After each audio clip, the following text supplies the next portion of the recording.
Savais-tu que même si tu achètes un mouton totalement licite et égorgé selon le rite islamique, il y a encore 7 parties précises de son corps qu'il t'est interdit de manger? Assalamu alaikum. J'espère que tu vas bien. Aujourd'hui, nous n'allons pas faire de la théorie superficielle. Nous allons nettoyer ton alimentation en profondeur. Nous allons passer en revue 15 animaux précis, que tu connais, que tu côtoies, mais dont le statut juridique en islam est souvent mal compris ou totalement ignoré. Le prophète sallallahu alayhi wa sallam nous a laissé des règles claires, mais avec le temps et les habitudes, beaucoup les ont oubliées. Écoute bien chaque détail, car savoir cela peut valider ou invalider tes invocations, car le corps nourri par le haram voit ses prières rejetées. Es-tu sûr que tout ce que tu manges est 100% halal? Vérifions cela ensemble tout de suite. Numéro 1, le chat al-kat. Commençons par l'animal qui partage ton intimité, ton salon et parfois même ton lit. Le chat est l'un des animaux les plus aimés par l'être humain, et en islam, il jouit d'un statut particulier de pureté vivante. Le prophète sallallahu alayhi wa sallam a dit qu'ils ne sont pas impurs, qu'ils sont parmi ceux qui tournent autour de vous. C'est un animal toher, vivant, ce qui signifie pur. Si un chat boit dans ton verre d'eau, tu peux faire tes ablutions avec cette eau sans problème car sa salive n'est pas une souillure rituelle. Cette grande tolérance et cette proximité induisent malheureusement beaucoup de musulmans en erreur.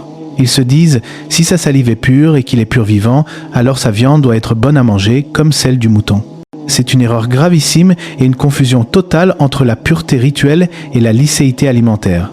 La consommation de la viande de chat est strictement haram. Pourquoi ? Pour comprendre cela, il faut revenir à la source législative, le hadith rapporté par l'imam Muslim. Le prophète sallallahu alayhi wa sallam a établi une règle universelle qui ne souffre d'aucune exception pour les animaux terrestres.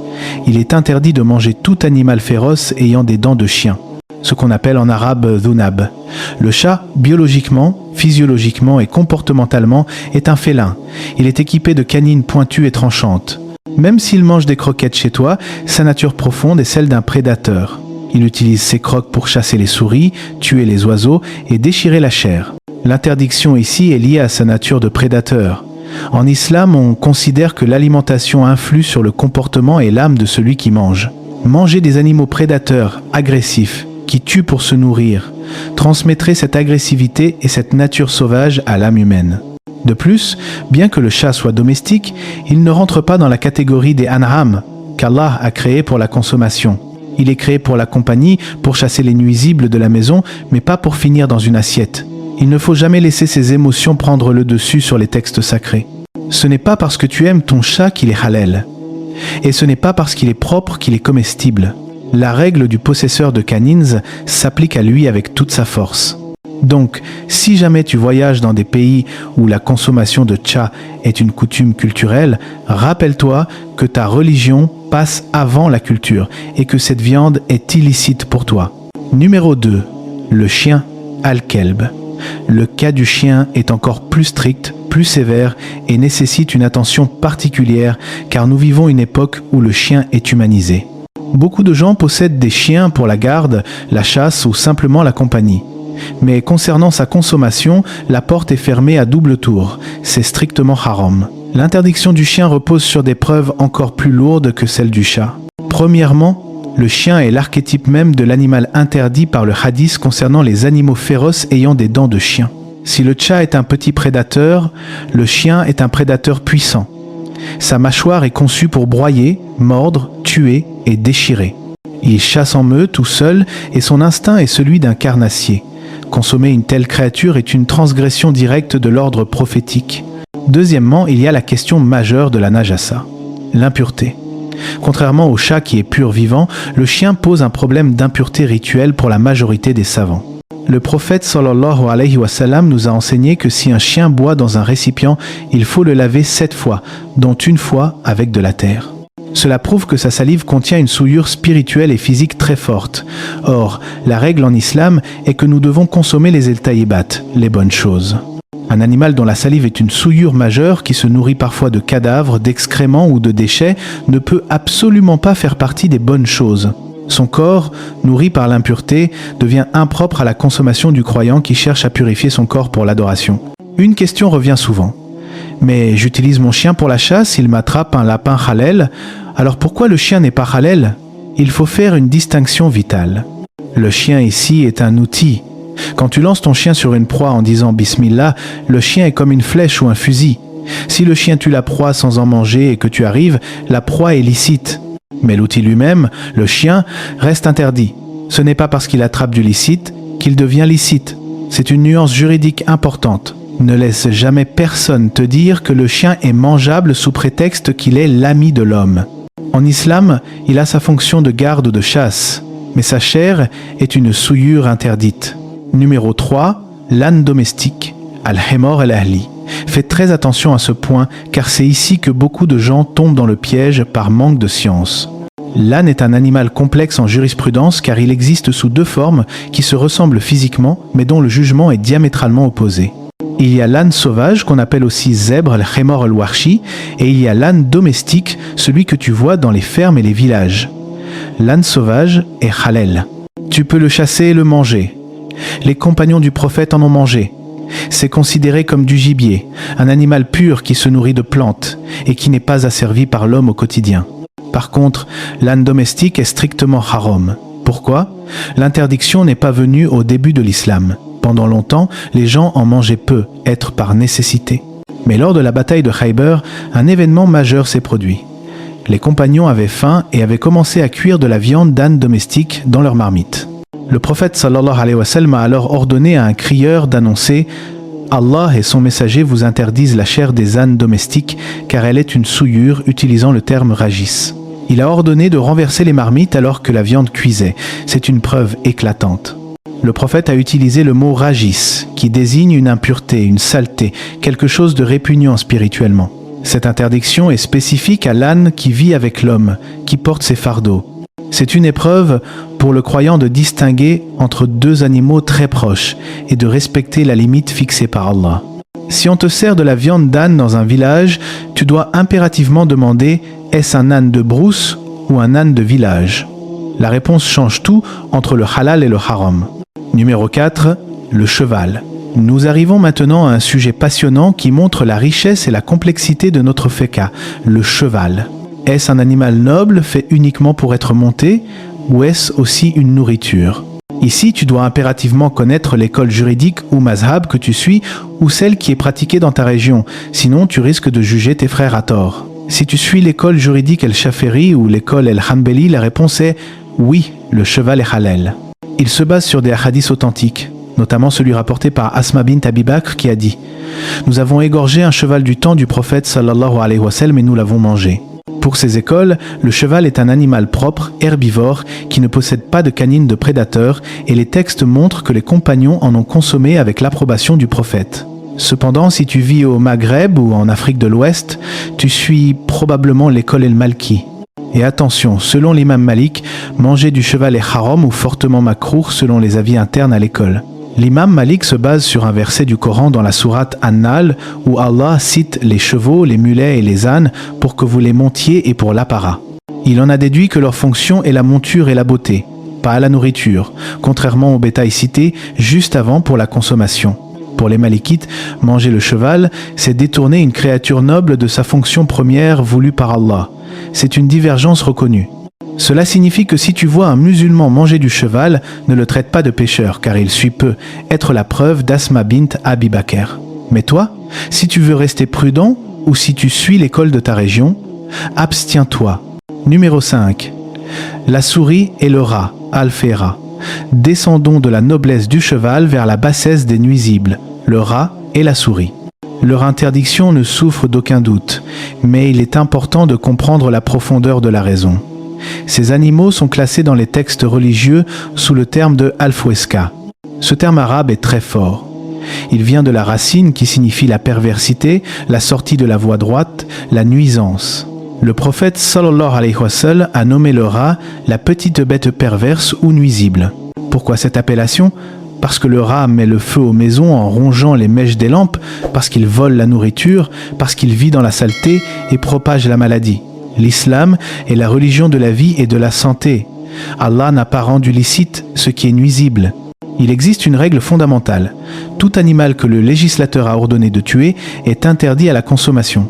Or, le prophète sallallahu alayhi wa sallam a ordonné de tuer le rat et la souris même si on est en état de sacralisation ou ihram à la Mecque, un endroit où il est pourtant interdit de tuer la moindre mouche ou de couper une plante. Si l'ordre de tuer le rat prévaut même dans le lieu le plus sacré de la terre, c'est que son impureté et sa nuisance sont absolues. Par conséquent, il est impossible de dire Bismillah et d'égorger rituellement un animal qui est une souillure vivante et un danger public. Manger du rat, c'est ingérer la maladie et la souillure. C'est consommer ce qu'Allah a maudit par la bouche de son prophète. Numéro 6. Le scorpion, al-Raqrab. Dans la même logique que le rat, nous trouvons le scorpion. C'est un animal venimeux, dangereux et effrayant. Sa consommation est interdite par la grande majorité des savants. Il est listé parmi les insectes rampants qu'il est interdit de manger. Le scorpion n'a pas de sang qui coule, ce qui est souvent une condition pour l'abattage rituel, et surtout, il représente un danger mortel. L'ingestion de son venin peut être fatale ou causer des dommages irréversibles. L'islam protège la vie humaine selon le principe « pas de nuisance ni de préjudice ». Manger un animal qui porte la mort dans sa queue est contraire aux objectifs de la loi divine. De plus, c'est un animal considéré comme répugnant par la nature saine de l'homme, la fétra. Personne, doté d'un esprit saint, ne salive à la vue d'un scorpion. Cette répulsion naturelle est confirmée par la loi religieuse qui le classe parmi les animaux illicites. Le scorpion fait partie des 5 animaux nuisibles que le prophète sallallahu alayhi wa sallam a ordonné de tuer même dans le territoire sacré. Comme pour le rat, l'ordre de tuer entraîne l'interdiction de manger. C'est une créature dont on doit se protéger, pas une créature que l'on doit cuisiner. Numéro 7, le serpent, El Sarban. Le serpent, qu'il soit venimeux comme le cobra ou étouffeur comme le python, est interdit. Il est cité parmi les animaux interdits au même titre que le scorpion et le rat. Certains pourraient dire que dans certaines cultures, on mange du serpent, mais la culture ne dicte pas la religion. Le serpent est un animal qui rampe sur son ventre. Il vit souvent dans des trous et il est souvent venimeux. Il est considéré comme une créature nuisible et impure, faisant partie des khabaïs, les choses mauvaises. Le prophète sallallahu alayhi wa sallam nous a ordonné de tuer les serpents lorsqu'ils représentent un danger dans nos maisons après les avoir avertis. Il n'y a pas de méthode d'abattage rituel valide pour un serpent selon la majorité des écoles, car il est considéré comme une vermine et non comme du bétail ou du gibier noble. Sa nature rampante et son lien symbolique et réel avec le danger en font un animal impropre à la consommation du musulman. Même si on enlève le venin, la nature de l'animal reste celle d'une créature nuisible. L'islam nous oriente vers les animaux nobles qui broutent l'herbe et nous éloigne des créatures qui rampent dans la poussière et injectent la mort. C'est pourquoi vous devez refuser tout plat contenant de la chair de serpent, peu importe comment il est préparé ou présenté. Numéro 8. Le porc. C'est l'interdiction mère la plus connue, citée directement dans le noble Coran. Le porc est doublement interdit. D'abord par le texte coranique qui le déclare régis, une souillure absolue. C'est une interdiction qui ne souffre d'aucune discussion. Ensuite, par le hadith, le porc, surtout le sanglier sauvage, possède des canines et des défenses qu'il utilise pour se battre. Il entre donc aussi dans la catégorie des animaux féroces qui attrapent leur chasse avec leurs dents de chien. Ce qu'il faut comprendre ici, c'est que l'interdiction est totale. Elle ne concerne pas seulement la viande rouge du porc, elle concerne sa graisse, sa peau, ses os et tout ce qui en dérive. Le texte précise aussi une chose importante pour nous qui vivons à l'époque moderne concernant les produits comme le salami ou le jambon. En général, ces noms désignent du porc. Mais attention, l'islam est précis. On ne juge pas un produit rien qu'à cause de son nom, mais par sa composition. Si vous trouvez du salami fait à 100% de viande de bœuf halal en Turquie ou ailleurs, c'est licite. Mais si c'est du porc, c'est totalement interdit. Le porc est un animal qui mange tout, y compris des excréments. Et Allah a voulu purifier la communauté musulmane de cette consommation. C'est une marque de foi que de s'abstenir de tout ce qui contient la moindre trace de cet animal. Numéro 9. Le singe, al-Qerd. Le singe est un animal qui trouble souvent car il ressemble à l'homme, mais sa consommation est strictement interdite. Cela concerne toutes les espèces. Le gorille, le chimpanzé, l'orang-outan. Pourquoi ? Parce que le singe possède des canines très développées. Si vous regardez un chimpanzé bâiller, vous verrez des crocs impressionnants. Ils utilisent ces crocs pour se battre et, pour certaines espèces, pour chasser et manger de la viande. Ils entrent donc parfaitement dans l'interdiction du prophète sallallahu alayhi wa sallam concernant les animaux féroces ayant des dents de chien. De plus, le singe est un animal qui a subi la colère divine dans les récits coraniques où des peuples ont été transformés en singes en punition de leur désobéissance. Cela ajoute une dimension de répulsion spirituelle à sa consommation. Il n'est pas digne pour un être humain honoré par Allah de manger une créature qui est une caricature de lui-même et qui possède les caractéristiques des prédateurs. Manger du singe est perçu comme un acte contraire à la dignité humaine et à la pureté alimentaire. C'est une viande que le musulman doit éviter absolument, même si elle est consommée dans certaines forêts ou cultures locales. Numéro 10. Le lion est le Assad. Le lion est le roi des prédateurs. Son interdiction est la plus logique et la plus directe par rapport au hadith de Muslim. Il vit de la chasse, il tue par la morsure, il dévore la chair crue. Toutes les conditions de l'interdiction sont réunies en lui à 100%. Il est l'exemple parfait de l'animal dhunab, à canines. Manger du lion, c'est ingérer l'essence même de la férocité. Les savants expliquent souvent que l'alimentation a une influence sur l'âme. Manger des animaux paisibles comme le mouton adoucit le cœur et incite à la tranquillité, tandis que manger des animaux féroces comme le lion pourrait transmettre cette agressivité, cette dureté et cet instinct sauvage au cœur du croyant. C'est une protection spirituelle autant que physique.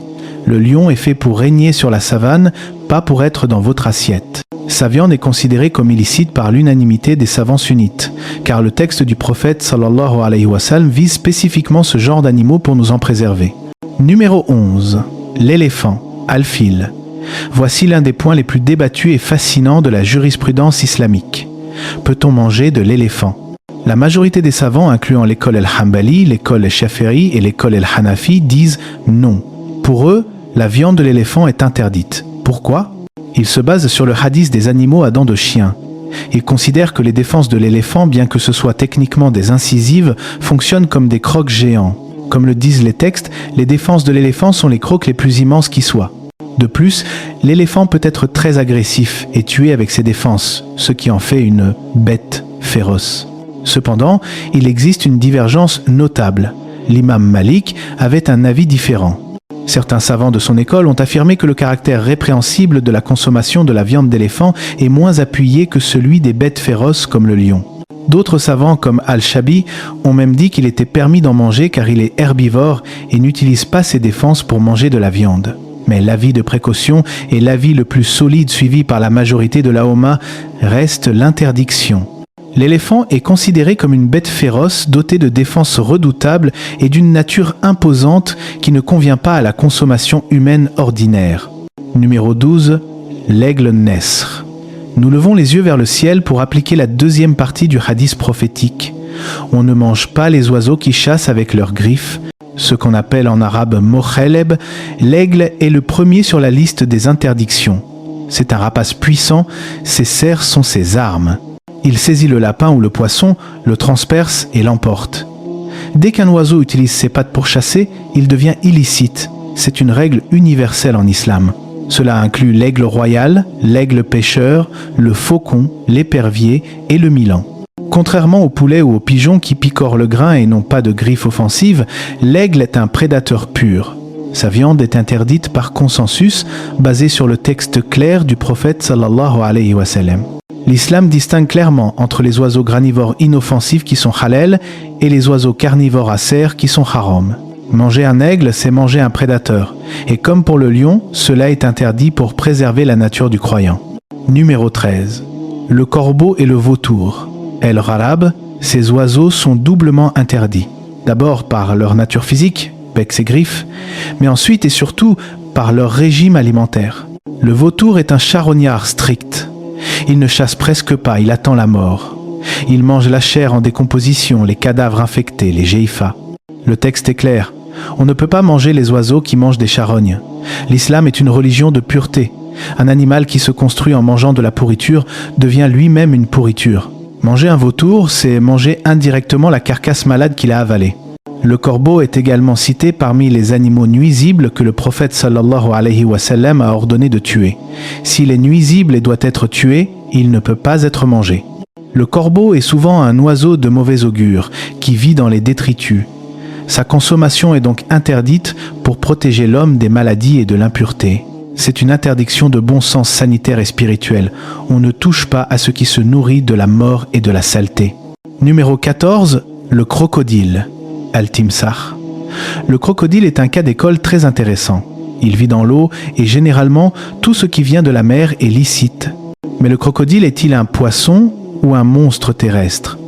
La majorité des savants des écoles El-Hanafi, El-Shafi'i et El-Hanbali disent qu'il est haram.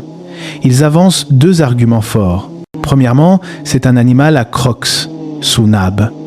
Il possède une mâchoire terrifiante et il l'utilise pour agresser et déchiqueter ses proies, ce qui en fait une bête féroce. Deuxièmement, il est considéré comme un animal dégoûtant et nuisible, mangeur d'hommes parfois. Bien qu'il vive dans l'eau, ses caractéristiques de prédateur terrestre prennent le dessus dans le jugement juridique pour la majorité des écoles.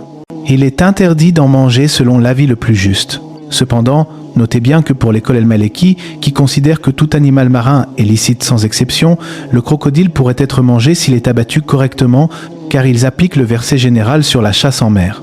Mais l'avis majoritaire mondial reste l'interdiction à cause de sa férocité et de ses crocs, le classant comme un monstre interdit plutôt que comme un poisson.